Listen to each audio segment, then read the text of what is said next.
اعوذ باللہ من الشیطان اللعین الرجیم بسم اللہ الرحمن الرحیم الحمد لأہلہ والصلاة علی اہلہا اما بعد۔ ماہ شعبان المعظم کی بہترین دعاؤں میں سے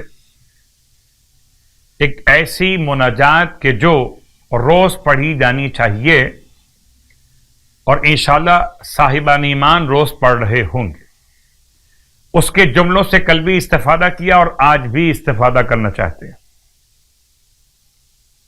فقط حربت الیک، امام فرماتے اے خدا، اب اس طرح کہیے کہ اے خدا میں تیری طرف دوڑ کے آیا ہوں، اور وقفت بین یدیک، میں تیرے سامنے کھڑا ہوا ہوں، مستقینا لک،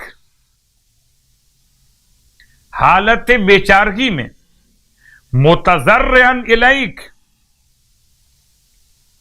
اور حالت گریہ و زاری میں، راجیا لما لدیک، اور اس امید پر جو تیرے پاس ہے وہ مجھے تو عطا فرما دے گا، اس امید کے ساتھ کھڑا ہو۔ راجیا لما لدیک ثوابی، اپنے اس ثواب کی امید لیے ہوئے تیری بارگاہ میں کھڑا ہو۔ اے خدا، مجھے مایوس واپس نہ لوٹانا۔ ماہ مبارک شعبان کی آج کی رات کی نماز یعنی کہ شب 23 ماہ شعبان،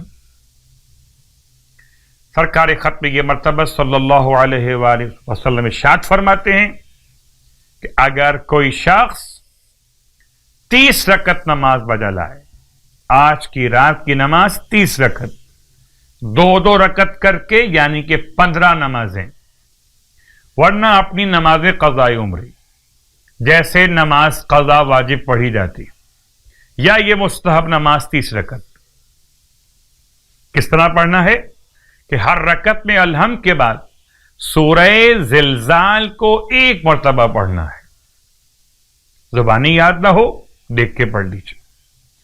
اس نماز کا ثواب آپ ارشاد فرماتے خداوند تعالی اس کے دل کو تمام دھوکے سے، ملاوٹ سے آزادی عطا فرمائے گا، دل میں کوئی ملاوٹ اور مکر و فریب باقی نہ رہے گا، اور خداوند عالم اس کے سینے کو اسلام کے لیے کشادہ فرمائے گا، اور اسے اس حالت میں اٹھائے گا قیامت کے دن کہ اس کا چہرہ 14ویں رات کے چاند کی طرح چمک رہا ہوگا۔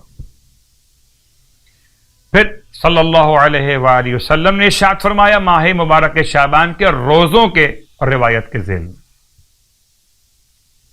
کہ جو شخص ماہ شعبان کے 23 روزے مکمل کر لے تو قبر سے نکلتے وقت خدا اسے نورانی سواری پہ سوار کرا کے جنت کی سیر کروائے گا۔ اللہ اکبر! سواری نورانی ہوگی، سیر جنت کی ہوگی، ماہ شعبان کے روزے دار کا مقام۔ خدا ہم سب کو ماہ شعبان کے صیام اور قیام کی بامعرفت توفیق عطا فرمائے، الہی آمین۔